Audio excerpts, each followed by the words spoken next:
Hi, everyone, and welcome back to another episode of Wide Open. I am your host, Ashlyn Harris, and I can't wait for this week's episode and this guest, Jennifer Welch.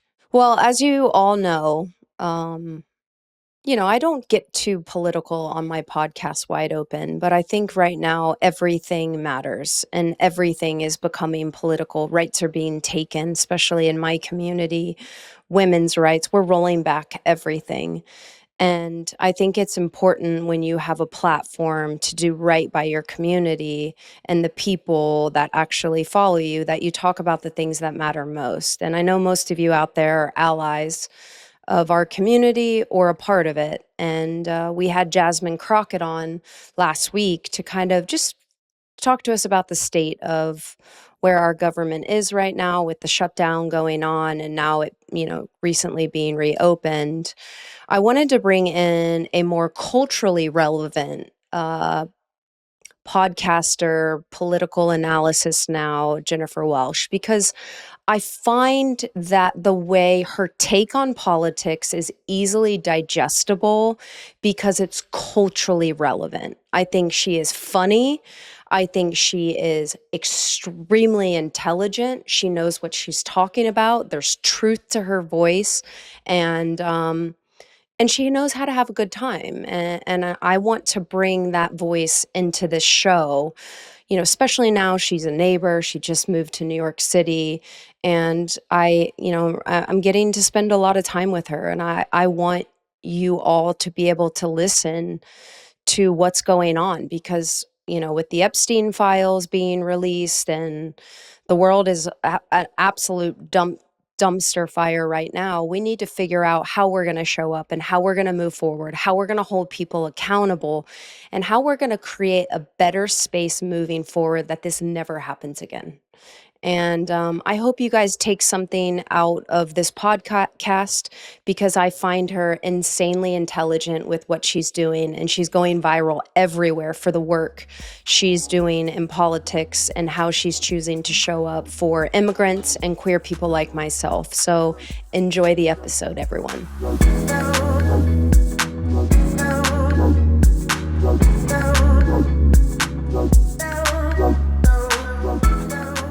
Okay, everyone, buckle up, pour a beverage, hide your children, because Jennifer Welch is here today, and we are about to go there, if you know what I mean. Jen is a comedic sniper from the I've Had It podcast. She is captain of calling bullshit, and one of the few people who can make you laugh so hard you forget the country is basically held together by duct tape and denial. We talk about her friendship with pumps, why her humor hits in a moment where everyone's absolutely exhausted, and what it looks like to hold power accountable without losing your mind or your sense of humor. This one's chaotic, honest, hopeful, and a little dangerous, just the way we like it. Let's get into it. Welcome, Jennifer Welch. This week's guest is one of my favorite, Jennifer Welch. Welcome to the show, my friend. It's so good to see your beautiful smiling face. Thank you for having me. I'm so happy to be on your podcast. Very excited. Well, listen, you're my new neighbor, and I've already been over to your chic apartment. Tell me how it feels to be living in New York City now. Oh my gosh, it's so fabulous because I like people, but I don't want to have too many prolonged interactions with them. And New York City is the perfect city because in the evenings I'm like, I kind of want to do something, but I really don't want to interact with people. But I want to see people. I want to know that we're on the same planet. We're the same species. We're living, at this moment in time. So I get my little French bulldogs and I get their little harnesses on them. And then we go out and we walk a couple of miles every night. And it's just electric. It's so much fun. I love it. And the main thing I love about living here is nobody gives a shit about anything petty at all. Mm-hmm. And I love Oklahoma City, but my God, the pettiness and the nosiness is so toxic. And that I haven't experienced that here at all. I need to know because that's quite the whiplash, in my opinion. I mean, I don't know what it's, I grew up in Florida, so trust me, I get it. Oklahoma is one of the most conservative states out there, and you're so progressive and you ride so hard for our people. What is that like? Like, what has that transition been? And why now all of a sudden New York? By the way, you fit in perfectly. I saw your story. Those little Frenchies had a little new sweater. Some mama went shopping. I took the dogs on a shopping spree. Yeah. We went to this cute little dog clothing store and they had cute sweaters. I splurged. They were sensations. The owner of the store was taking photographs of them to put on Instagram, which my dogs are incredibly photogenic, you guys. I mean, painfully photogenic. Okay, but nonetheless, okay. Yes, here's tell the me thing about this Oklahoma. transition. Oklahoma as a state in total is very conservative, is very religious, and very proud of that. Oklahoma City is a city of 1 million people, and it's purple. It's exactly, Oklahoma City voted exactly the way the whole country did, which is basically like 48-49 or 48-47. So you have these diehard progressive people in Oklahoma City that really fight the good fight. And I would say that red state liberals are just built different. They're tough because every day you're on the defense. Every day you see the fuckery and the hypocrisy of these MAGA Christians on full display. You see how cruel they are. You talk to your gay guy friends and you know that Grindr is full of a bunch of these Bible-toting, Bible-thumping married men that are triple Trumpers with their Ford F-150 that happen to have a side hustle as a power bottom on Grindr. Oh my God. And so God. you see it, right? And then you have the people, and these are the people that piss me off the most in Oklahoma, that they've traveled enough and they're sophisticated enough to know that triple trumping is not cool. And so they lie about it. And that's the worst to me. If you're going to be a Trumper, own it. Put it on your truck. Make the fight, make that your profile photo. Just go all in, lean all in. But a lot of women in Oklahoma City that I know think that they are progressive and they'll play pickleball with some lesbians or I have friends. They'll Street cred. They'll play pickleball. I had a couple ladies in my pickleball group that I just refused to play with after the last election because we have straight women and some lesbians. And these lesbians, naturally, were so hurt by the last election, like really felt personal. It felt personal to their marriages. It felt personal to their life, to their identity. Of course. And these women that the tax change, the tax break, whatever, it's not going to change their life at all if they pay 10% more in taxes. It's going to change their life 0%. But the hypocrisy that they're able to go and hug this beautiful married couple that do nothing but bring joy to our lives and kick our ass on the pickleball court because this is anecdotal, but I'm here to say that I think lesbians are better athletes than straight women. But that's just my own opinion from getting my ass kicked by lesbians on the court all the time. But I just saw that and I thought, you know what? A lot of gay people and queer people in red states have had to put their needs and their self-respect on the back burner to assimilate into conservative communities. And so they're like, it hurts my feelings, but I'm not going to say anything to them. And I'm like, well, I am. I'm going to hate them for both of us. I'm not playing with them. I'm removing them from the pickleball note. And all the girls knew. I'm not playing pickleball after the election. I said, I'm not playing with any of those Trump voting women. I'm not going to allow them to be a hypocrite to my face. That's what I love, Jen. Like what I love so much about you is like you have such elegance, but chaos at the same time and Southern charm and your ability to just cut through the bullshit and like own your voice is so intoxicating to me. I want more. I want more of you all the fucking time. And I'm curious though, when did this start? Has this always been you? Has this always been exactly how you move in the world? Or did this like your podcast and everything that you've become so culturally important to people like me? did this come through the podcast, or has this always been a part of the way you moved? I've always been this Oh, I bitch. love this. I have always been.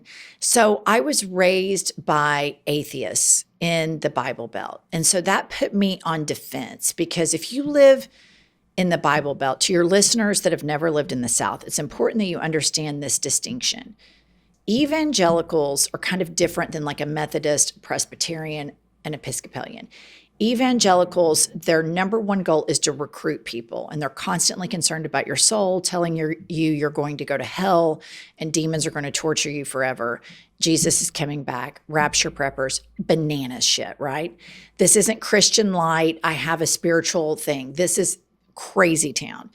And so I was always kind of on the defense. My mother is a huge thinker and a voracious learner, voracious reader. And we would always have these really robust conversations about, I don't know, psychology or history or politics. And I always just kind of had the gift of the gab. But I will say, little known fact about me. In high school, my senior year, I won state in debate. Of course you did. Yeah. Of course you did. So it's always been there.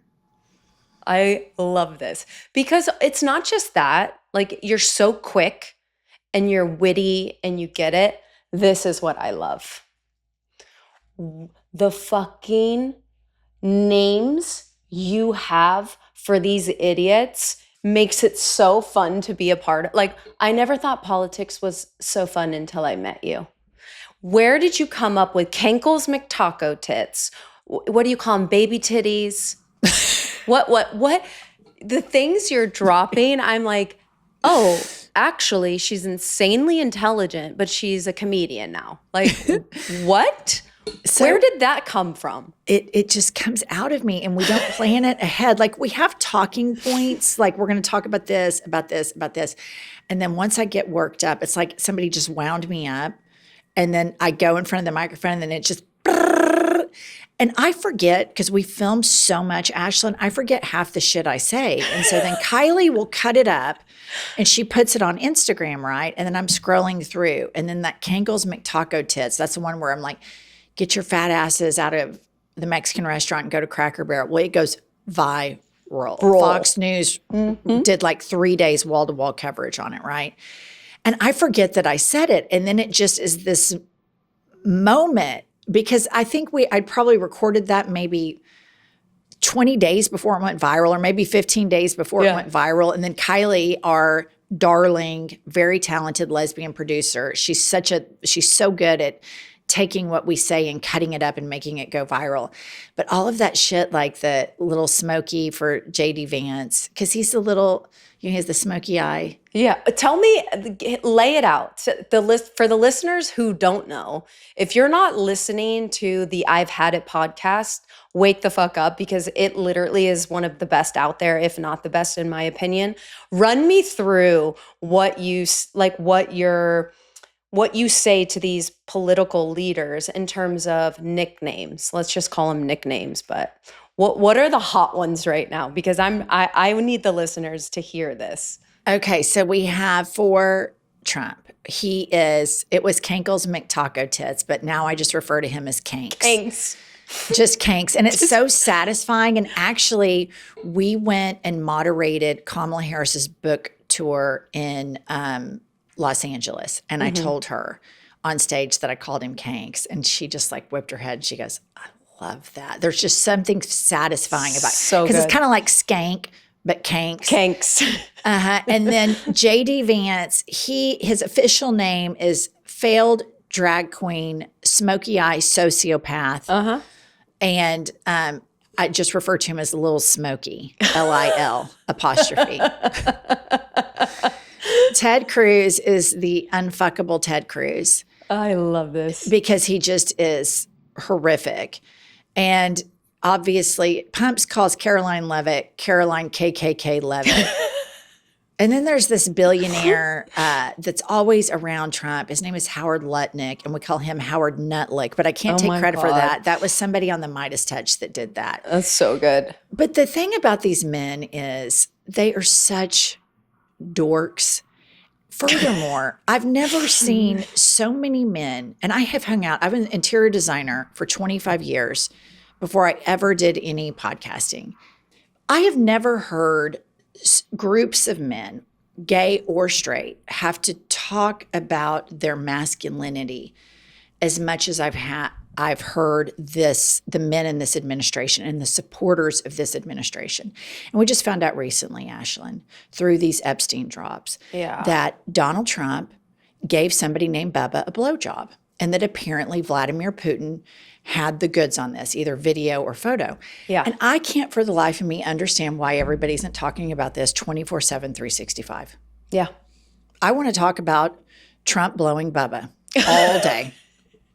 All day. I can start now. I can finish next week. We can keep going. This topic, we can keep going. I mean, I'm not surprised. Are you surprised? No, I'm not. And I'll tell you that when we started podcasting, we've had some guests on. And then sometimes you talk to them as you do, sometimes a little bit before and a little bit after. And I had heard some rumblings about kinks, maybe liking men, from some people who have known him for quite some time. Long time. So I'm not surprised. And this is a very delicate situation, and I want your listeners to understand where I stand on this. A lot of people in Oklahoma, a lot of my gay friends in the 90s, had a really hard time coming out to their families, and it was a really traumatic experience for them. And if they're living, playing straight or feigning heterosexuality in front of their families, but then with their friends, they can be who they authentically are. I would never want to out that person if they're doing that in a way that is for their own survival, for their own serenity. But these fuckers weaponize Christianity against your community, and they browbeat the LGBTQ plus people all day, every day, claim that drag queens are dangerous for children when their cult leader is kinkles deep in the middle of a pedophile ring, giving blowjobs to Bubba, and then apparently doing stuff with underage girls. And then a lot of the people in the administration, like Moses Mike Grinder Johnson, that's what I call the Speaker of the House, Lindsey, Lil Sis Graham, Lady Graham, and I think Lil Smokey, I think these people talk about all of this heterosexuality and family values during the day. And at night, they're fetishizing the people that they are using their faith to weaponize against. And I think all of those people should be called out, because I think underneath a lot of this stuff is repressed sexual shit. And you know what else is so fucked that everyone needs to start talking about? Is the fact that he came out yesterday saying 14-year-olds are old enough in a, what is his Truth Social, whatever that is. 14s are old enough to make their own decisions for any type of, I'm sorry, that's the president of our country being like, stop with the Epstein files, 14-year-olds are old enough. I'm like, y'all, wake the fuck up. This is who is representing our country, who's making the law of the land, who worse out of his mouth is saying, 14-year-old, that's not rape. They're old enough. But what do we expect? Sick. This is a guy who, when he was on Howard Stern, this is not new information. He was on Howard Stern before he ever descended from the escalator. And Howard Stern asked him, what is your age cutoff? And he said 12. This is on video. He said he would go as young as 12, but below 12 was too young. He said that if Ivanka wasn't his daughter, he'd fuck her. He said that when he owned the Miss USA and Miss Teen USA, he would go into the dressing rooms where underage girls were changing clothes, and he could inspect them because he owned the pageant. So none of this is new. He's an adjudicated rapist with E. Jean Carroll. And this has always been out there. And I think the larger question is, why does this MFer get away with this stuff? Do you know of anybody that gets away with this kind of stuff, nor a person? What's so disturbing for me is they say now he has like 35%, which is way too high approval. Way. These 35% of Americans celebrate the villain. They just celebrate this horrific person, and that's so devastating when you think about it. And the generational impact that this is going to have on people that are coming of age and they've Mm-hmm. had him as the ambient politician in the background of their childhoods. Yep. And the way he's behaved, and then the excuses that are made for him, the universities that have been over, the industry titans that have been over. It's abhorrent what has happened to our culture. But I do think what Trump represents is all of the worst things about Americans brought to like one horrible zit head. Like it's him. It makes me crazy. It makes it like makes me crazy because I'm like, it doesn't, for any normal human with any type of decency, it just makes zero sense to me. So I have like a hard time grappling with the idea that someone would ever fucking support him and have children, have a community, think it's okay, not being held accountable. The list goes on. But so I remember Renee Stubbs, we were driving to Friendsgiving a few years back, and she was like, let's just listen to this podcast, the I've Had It podcast. So good. So entertaining. Pumps, the best. The best. Love Pumps. Who's your co-host? How did this even start? I heard you bought all of your equipment. I heard you funded it, got a spot. When did it really take off? When did it become heavily political? Because it has so much success right now. I imagine it's changing both of your lives. But like, when did this start? How did it start? So just like 2 weeks ago, the podcast turned 3. It's only been 3 years. And so Pumps and I were on a Bravo show in 2016 to 2019. It was called Sweet Home Oklahoma for one season. And then the next season, it was called Sweet Home, which kind of followed my interior design business, which Pumps was on it. And it wasn't renewed. We had a ton of fun doing it. It was a game changer for my interior design business because I went from doing projects in like Oklahoma City, Dallas area to nationwide. And our children, so Pumps and I have been friends for over 20 years. And so our kids are really good friends. So her daughter, Emily, and my son, Dylan, they're always trolling on Instagram and shit. And they were like, you still have so many people that like want you to come back to reality TV or think you should do a podcast. I'm like, I'm never doing reality TV again. It was fun. No regrets. Bravo treated us great. It's just exhausting because you just have people following you everywhere. And they said, you should try a podcast. So I was like, okay. So then I called around for studios in Oklahoma City. And then I was like, what am I thinking? I own my own interior design studio. I own my own building. And it has a downstairs and upstairs. And I thought, well, I'll just turn the upstairs into a podcasting studio. So I decorated it. That was where you see, now I'm in New York in my apartment, but with the blue cowhide wallpaper. And I bought all the equipment and we didn't know what the hell we were doing. And we started. And the plot of it was, I've had it, which is something my mother has long said forever. She's from Dallas. And so I'll tell her like, Mom, you need to do this. She'll go, well, I've had it. Yeah. And she kind of says it like that. Brilliant. Yeah. And so we first started talking about like toddlers because they're assholes.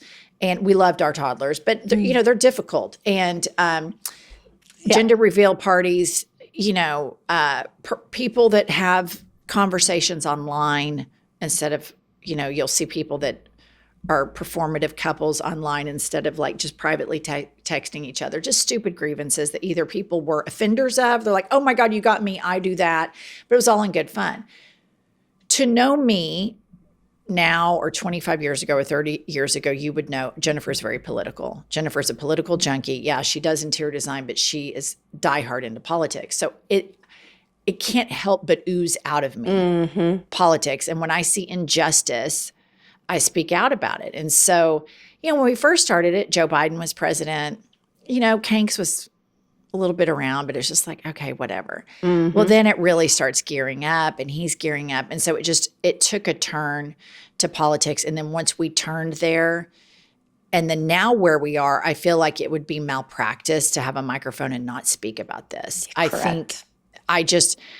There's so much suffering. When I think about what's happening to the immigrant population right now, hardworking people, and how they're being targeted and the racism towards those communities, I just feel like I would really be a big miss in my life if I didn't use this microphone to talk about those injustices and fight for the marginalized. Well, it's really, I can imagine, because now you're everywhere. You and Pumps are everywhere. You're going viral. I imagine this turn to lean into politics and having such a massive platform for people to tune in and listen to you, because that's the hard part right now. Sophia actually just moderated the VP's book tour in Toronto yesterday. Oh, cool. And we like to keep it in the family. But that's what Vice President Harris was saying, like, there's no truth anywhere. That's the problem, is what conservatives are being dished in their algorithm versus, progressive people and queer people and people who actually have a soul. It's just, you don't really know where to find truth anymore. So it is important that we have these podcasts, because there are people who are getting these microphones, Joe Rogan, and saying shit that is really fucking up the landscape of a lot of our youth, mostly our youth men, white youth men. Males. And it's really becoming problematic, because we're grooming these young boys into fucking assholes. And it's only going to get more costly. And I love that you're taking this platform. You're holding people accountable. You're speaking the fucking truth. And now you're going on, all types of news shows, because people value what you're saying. So as a Democratic person myself, what do you think we're winning right now? What do you think we're losing? And what part is actually just, we're fucking embarrassing? Because we don't have to be politically correct. We can just speak the truth. So I'm curious in your thoughts, because you are so smart and you are so ingrained in everything right now when it comes to policy and politics, and people are turning to you for the truth in a way that they can digest and make it enjoyable, which I think you cut through the noise, which I love. So what do you think we're winning? What do you think we're losing? And how the fuck are we just so embarrassing right now? Okay. I think we're winning when we run on economic populism. I think we're winning when we do not throw one marginalized group under the bus. And there's been a lot of toying with that with centrist Democrats. The embarrassing part for me are the centrist Democrats that I call pick-me Democrats, where they will say, we just need to quit talking about trans issues. That's why we lost. And I just think if you cave and you try to make everybody like you, and you throw a group of people under the bus that are getting bullied and that have very high suicide rates, I think that really shows how inauthentic you are as a politician and as a party. And where we're losing right now is Democratic leadership. And I'm talking about Chuckles Schumer. Yeah.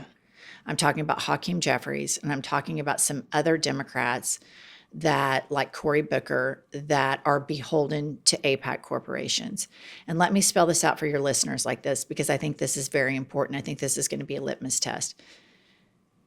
When I talk about Israel, I'm not talking about Jewish people. And I'm not going to be emotionally blackmailed by people that I can't criticize a country that is governed by a war criminal that has an international arrest warrant out for his arrest, that funded Hamas so that he could stay in power.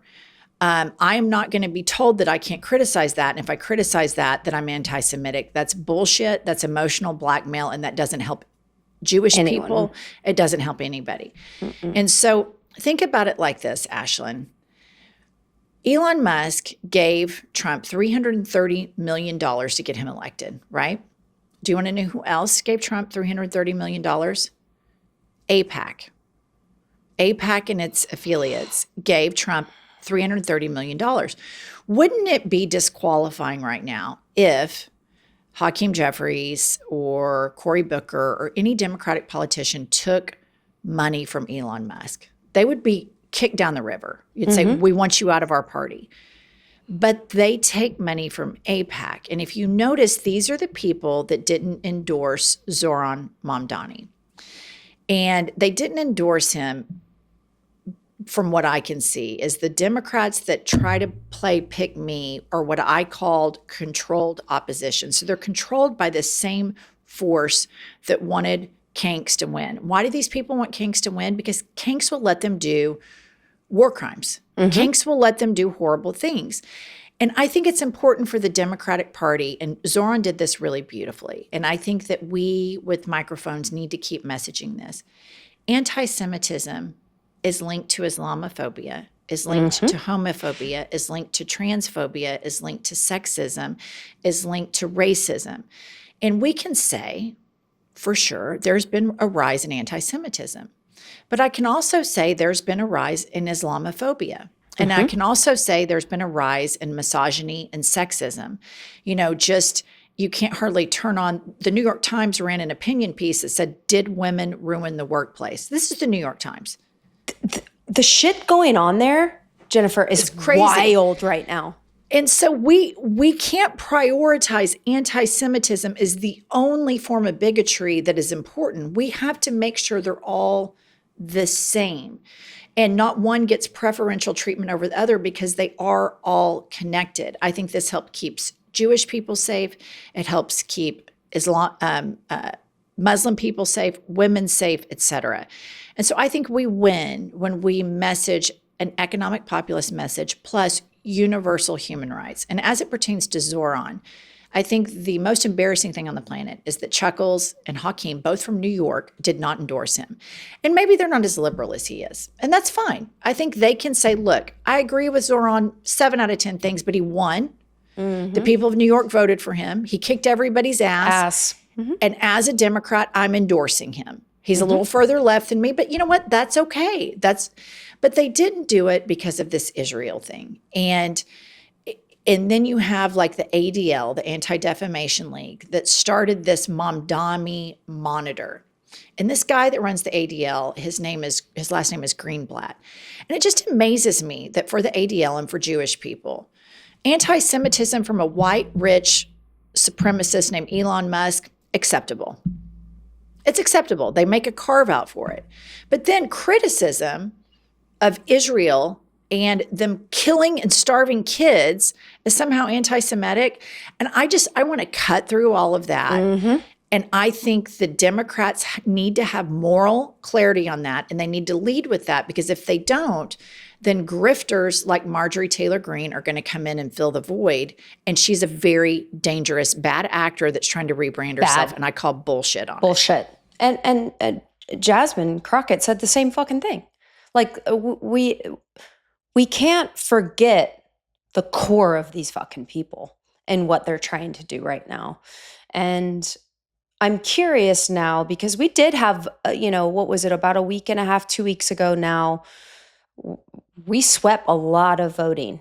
Like the Democrats, do you think people are waking the fuck up? Do you think people are seeing now what is at stake, what this has costed us, and how this is going to take a long fucking time to fix?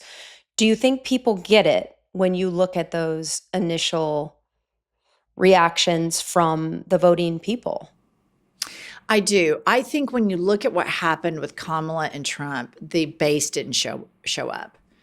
And now they're realizing that apathy or the not voting, was incredibly problematic. You also have independents that are flipping. You also have the Latinos for Trump that, for some reason, I guess they didn't see at the RNC the huge signs that said mass deportations now, and maybe thought that wasn't going to impact their communities. And so I do think that there's a mass wake up to this. I also think, and I think this is really important for your listeners to understand, I believe that the support that we all feel from MAGA online is manufactured. Look at all of the people that own all of these websites that we're on: Musk, Zuckerberg, Larry Ellison, et cetera. They have bot farms that amplify all this MAGA shit. And MAGA is real, and there are real MAGA people out there, and I can tell you from just moving from Oklahoma to here, they're fucking crazy, for sure, these triple Trumpers. But I do believe that there are far more of us than there are of them. And I do think that it's on its last leg. Yeah. Because for a dictator, he has to be the strong man and he has to emit this strength. And let's talk about Kink's current physical manifestation. We have bruises on the hand that he has to cover up with cosmetics. Meanwhile, he's anti-drag. He wears, the makeup, the lack of blending is getting worse and worse. Wild. The man boobs are saggier than I've ever seen.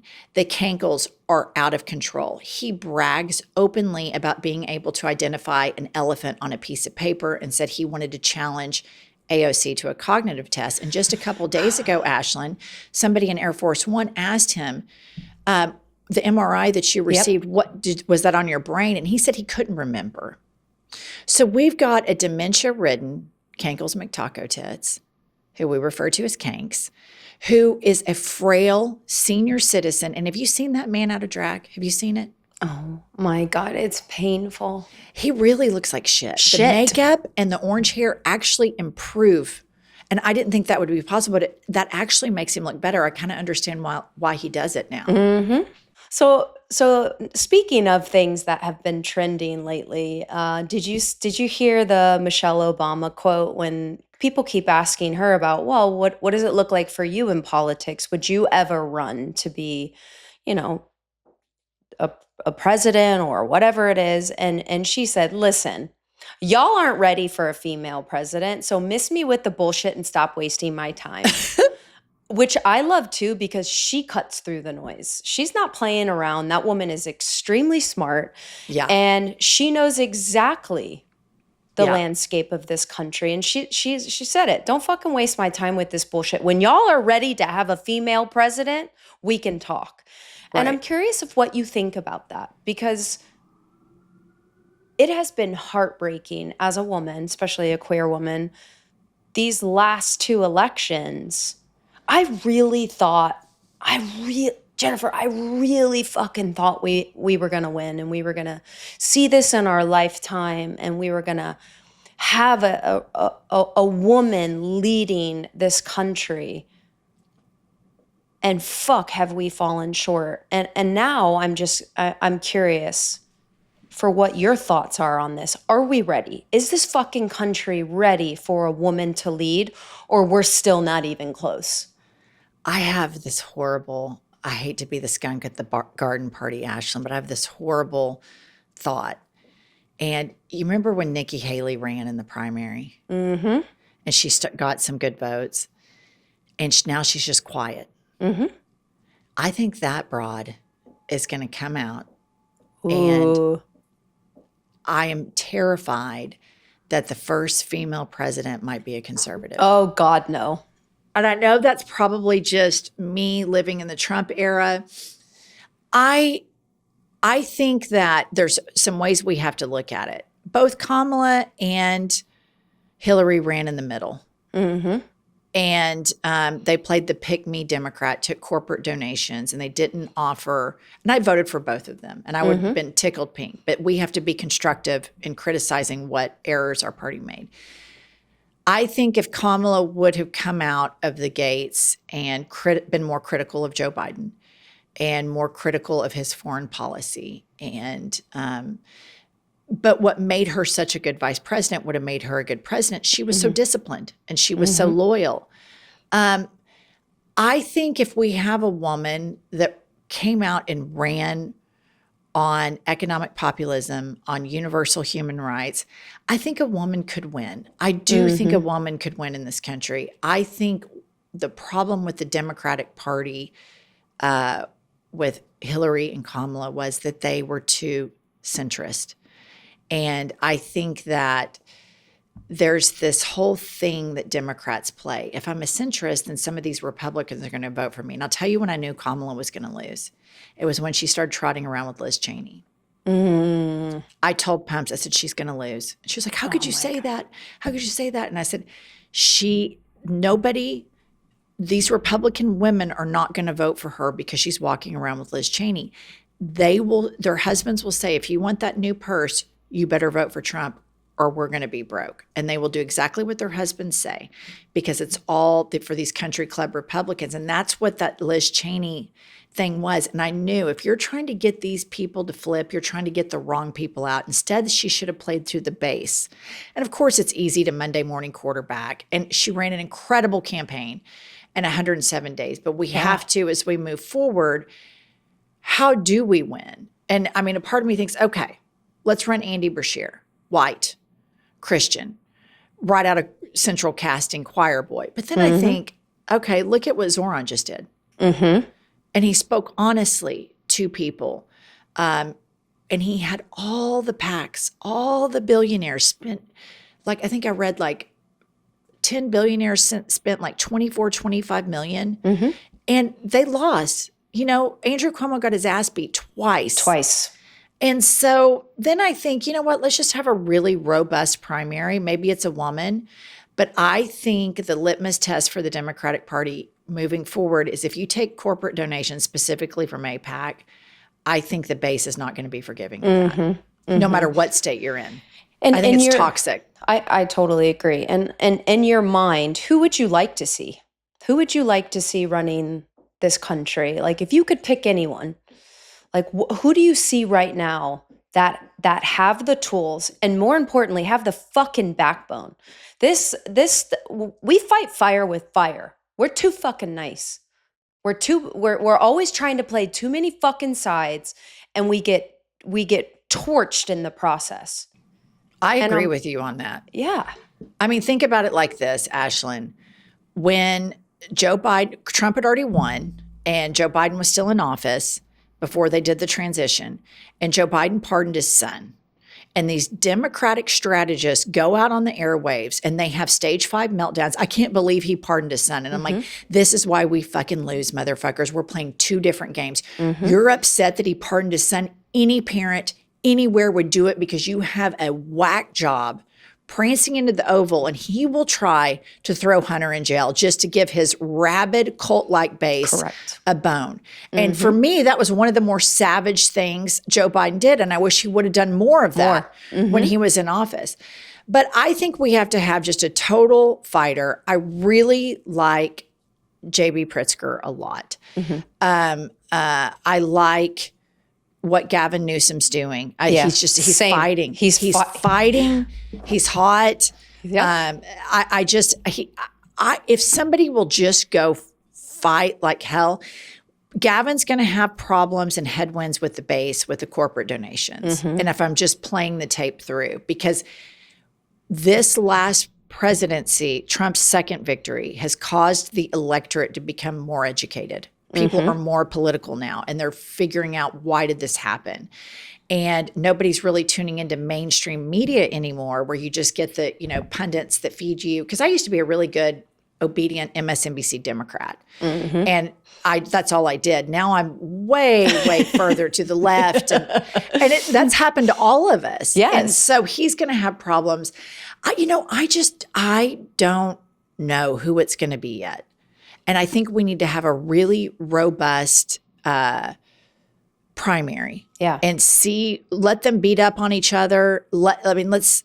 And who's going to step up? I want competitors. I do too. And I think that's, Jennifer, I think that's also the issue, is we don't know. I want to fucking know. I want to know who's going in there, blazing hot, rolling up their fucking sleeves, ready to go to battle for everyone. It doesn't have to, we have to cater to making everyone's life better. And I want to know who that person is. And I worry that it might be a little difficult. So people need to start rising to the occasion, because so much is on the line right now. You know who's darling that we had on the podcast, and you've got to go follow him. Actually do this. You guys go to your TikTok and enter Wes Moore Whistle Dance. And he is the governor of Maryland. And he is as good looking as all get out, smart, compassionate, and he's a great dancer. And I just remember back in 2007, everybody thought Hillary was going to be the candidate moving into 2008. And this young, attractive, well-spoken, smart man Barack Hussein Obama ends up capturing the entire Democratic Party, and it was incredible. It was incredible. And so I think that something like that could happen here. But I'll tell you this much as I dislike corporate Democrats right now, I would crawl through 10 feet of concrete to vote for one over a MAGA, because I know what a difference even a corporate centrist Democratic politician makes in states like mine, where women that are raped have to have their rapist baby, which disproportionately affects poor people, where queer kids are just bullied by the government, by their churches, by their parents, by the schools. It's just horrific. The homophobia. The suicide rates are through the roof. And that's the worst part, is the numbers don't lie, and they still keep driving this narrative. And young kids are taking their lives every fucking minute, every day, every second. And they still keep going on and on and on, threatening our youth. It makes no sense to me. Like, we're talking about fucking children. And I'm not saying 15-year-old children, some as young as 11 years old. It's heartbreaking. I have some friends in Oklahoma, and then I'll get your question. Yeah. Really good friends of mine, and they have a trans daughter, and they have completely outlawed trans care in the state of Oklahoma. And so she has to now move her family to California because the suicide rate is so high amongst, trans youth. And it's just the way she's treated, not only by the government, by the other people in Oklahoma, other parents. It's really abhorrent. And all of these people are huge Christians and advertise their Christianity. And then they just show no compassion or empathy or acceptance or comfort to this wonderful family. And it's really just such a sad scenario for me. It really is. Like, it's been really heartbreaking to be a part of the community and to see what length these fucking awful humans are willing to go. And, that's why we keep fighting, and that's why we roll up our sleeves and we keep talking about it, and we do our part and serve our people in our community, whether they look like you, whatever the fucking case is, just showing up for people's dignity. We have totally lost sight of that. And sorry, the question I wanted to round everything up is, I appreciate what you do. I appreciate, because I know it's not easy getting political, especially at this state, and the risk that comes with it. And, it brings in a lot of hate and a lot of eyeballs, and you're choosing that every day, which I respect. And you stand up for the LGBTQ plus community, even though, you're a straight white woman, and you have this incredible family, these beautiful kids, and you understand the levity and the importance of fighting for people like me and my community. And I'm grateful for that. And I want you to hear from me. Thank you. Because I know it's not easy. Thank you. It's, I'll tell you where that comes from. First of all, my mother, she always was so accepting of people. And when in the 80s, my mother would take me to the mall. It was called Crossroads Mall in Oklahoma City. And we would go get perms with big bangs and all that stuff, right? And we had a hairdresser named Roland, just as gay as all get out, right? Yeah. And my mother just loved him. And then one day my mother picks me up from school and she said, "Darling, we're going to go see Roland, but I have an announcement to make." She's real dramatic, my mother. And I said, "Well, what is it?" And she said, "Well, Roland is now Renee, and you need to make sure you call him a her.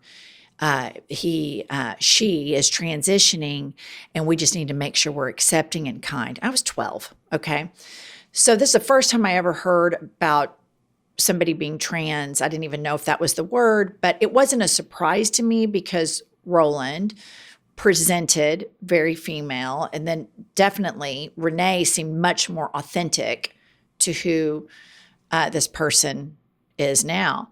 And so years later, I was out at the gay bar because I always had all these gay guy friends, and we were out dancing, and I see Renee. And this is probably 15 years later. And Renee comes up to me and she squeezes me and hugs me. And I was a woman now, but the last time she saw me, I was in junior high. And she said, I have to tell you how kind you and your mother were to me. And she lost all of her clients. And that's why we never went back to her after that, because a lot of people wouldn't continue to go to her. And she got into, I think, retail or something else.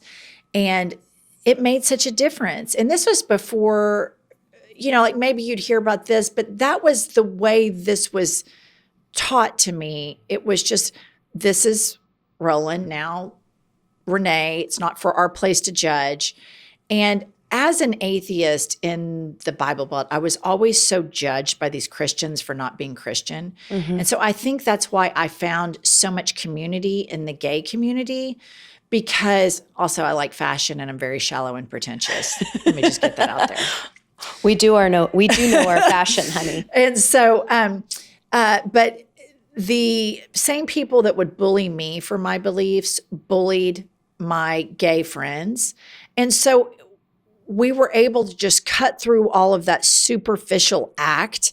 She's like, oh God, those people. And then we could truly be authentic. And so it's just something that I feel really deeply in my bones about supporting marginalized groups. And I think that using your privilege, a white woman that, you look and you're like, is she Republican? And I could see how somebody could think that. I'm kind of Republican coded looking, Southern accent. But it's important that we stand up for everybody. And it brings it back to that universal human rights. And every single group is so worthy of fighting for. And I just still think we have so much work to do. And I'm so hopeful that the pendulum, comes back and maybe we get a woman. Maybe the pendulum swings so far. Maybe it is an AOC. I would love it. I'm terrified for her if that happens, because I'm going to have PTSD now from women running for president, like I'm sure you and the rest of the country does. All of us. But yeah. Well, Jennifer, thank you so much for coming on Wide Open. If for all the people watching and listening, if you have not tuned in yet to I've Had It podcast, please do yourself a favor. Wherever you get your podcasts, go check out Jennifer and Pumps. They are such a good time. And I look forward to our next dinner date. I love PJ parties with you. It's my favorite. Yes, listener, Ashlyn and I are not late night party animals. No. We like to be casual, and we're like perfect companions. Next time Josh is in town, we'll have you and Sophia over. And we'll have an early dinner PJ party. Okay, I'm only coming over if I can keep drinking my wine out of the, is it fuck you Trump mug? Yeah, or fuck Donald Trump in rainbow flag. Yep. So that will forever be, gay pride, go gays. That will forever be my mug at your house. And you told me I could come and sleep over. You called it your lesbian suite. The lesbian suite, the Leslie suite. The Leslie suite. So they, anytime you have to come into the city, you and Sophia can come to the Leslie suite. The Leslie suite. Pumps just arrived in town. She's actually at the hairdresser right now. Okay. But I've told Pumps for years, because she chronically watches softball. I'm like, why don't you just become a lesbian? Just come to the good side. Pumps come on, Pumps. Pumps is staying here now. She's in the Leslie suite. She's in the Leslie suite. So I will be in the Leslie suite soon for our PJ party, and we'll watch a great movie together. That's my ideal night recap. I have to be in bed by 9:30 though. Me too. Yeah, that's the rules for any PJ party. So agree. Until next time, it's so good to see you. Thanks for joining. Jennifer. Gosh, I absolutely love her. I love her. And thank you for going there with me, for the truth, for the humor, the accountability, with a side of absolute chaos. America may be struggling, but conversations like this remind me we're not completely doomed, just moderately doomed, with a chance of improvement if we actually start to listen to women like her. Everyone, go check out the I've Had It podcast, follow Jen, support women telling the truth boldly and hilariously, and please demand better from your leaders. Thanks for hanging with us. I love you all so much. Stay informed, stay loud, stay bold, and stay wide open. We'll see you next week on another episode.